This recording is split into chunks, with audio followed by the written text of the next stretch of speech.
Night on Q2, calling 911, but no one shows up. It's a problem that plagues rural Montana and is now more than 2 decades old. We need to take a look at what things in the system might not be working right. And now there's disagreement and debate over how to fix the issue. Plus, a scenic drive on an iconic highway. I mean, it's everything, really. The Beartooth Pass is set to open. We'll tell you why it means just a little bit more this year. And motivating through music. It might not look like it. You might think you're going after the world with all your... But I do these things to keep me stimulated because I've been limited in so many other areas of my life. A Billings rapper now looking to inspire himself and others through his creativity. The MTN News at 5:30 starts right now.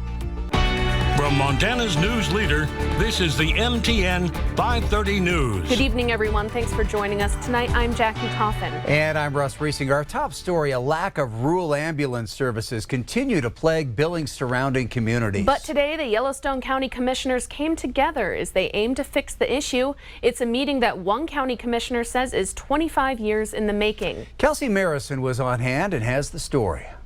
You never want to find yourself in the back of an ambulance, but you need to know it'll be there during your worst moments. That's the struggle many rural Montanans still face, and Yellowstone County Commissioners say the answer is going private.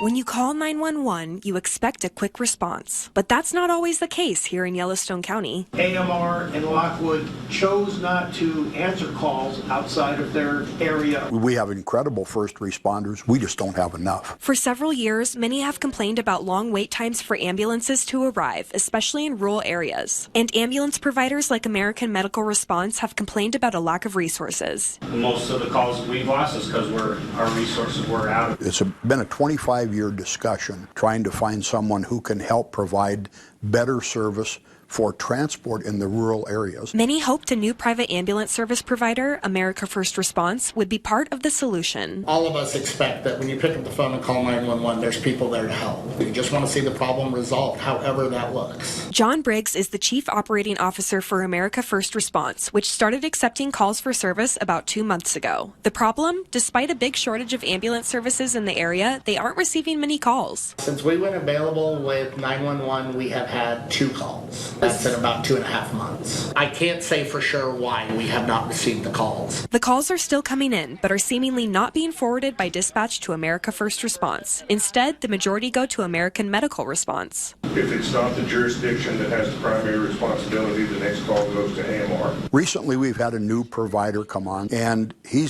was in Monday and struggling with getting calls from dispatch, so we need to take a look at what things in the system might not be working right. Commissioners now want to intervene to establish a work crew to look into the issue and work with dispatch to create a rotation system that distributes the calls. We're just here to help those that are already doing it and try to make it a little easier. But until decisions can be made, That's certainly an option, and it's one that I want to look at. companies like America First Response are left waiting to be called into action. In Billings, Kelsey Marison, MTN News. Now to our other big story today, the weather as storms loom over much of the region. Yeah, several areas hit very hard last night with heavy rain and hail, and that trend looks to continue over the next few days. Here's Chief Meteorologist Ed McIntosh.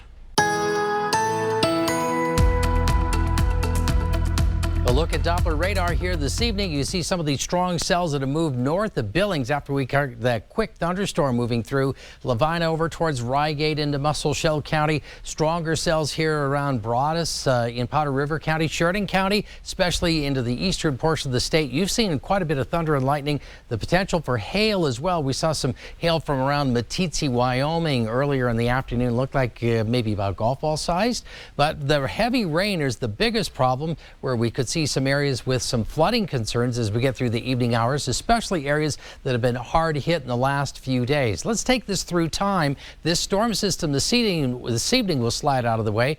Friday, a chance of more showers and thunderstorms. A true sign that summer is near as one of the nation's most iconic highways is set to open. That's right, the Beartooth Pass will welcome vehicle traffic tomorrow starting at 8 in the morning, just in time for Memorial Day. And as Charlie Kleps explains, this grand opening is extra special this year after all the challenges they faced last year. While the road signs might say closed now, on Friday the Beartooth Pass will open back up.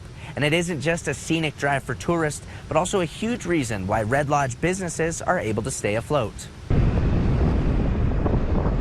It's one of the most beautiful drives in Montana. Yeah, this is everything. I mean, we're committed to get this thing open. But as Tom Tilsey will tell you, maintaining the Beartooth Pass isn't easy. It's the process that starts in April, long before the road opens. We've got, probably 14 to 15 guys up here for 6 weeks with all the equipment we bring up. We're aware of a lot of the stuff that needs to be done every year, but then when we have those big rock slides or avalanches, there's always something that never gives it up easy. Tilsey has been working this pass for 17 years, so he knows the excitement Friday's opening day will bring. Friday morning when the gates are ready to open, there's going to be a line of cars coming. And he also knows how important that line of cars is to the businesses in Red Lodge. This is huge for Red Lodge. I think last year, for as long as this was closed, a lot of the businesses are in tough shape still. We do probably 50% of our sales in like a 3-month period, once the pass opens. Red Lodge Pizza Company GM Nick Gaddy says the pass completely changes not just his business, but everyone's. It ripples everywhere. It's Airbnbs, it's hotels, it's a supermarket. I mean, it is like every business in this town was affected by that. And that's one reason last summer was so devastating. Just 4 days after last year's opening, historic floods wiped out several sections of the iconic road, forcing it to be shut down nearly half the summer. A big reason why Gaddy is so appreciative of what Tilsey and his team do. We like to think of it as open once they've cleared the snow and the road opens, but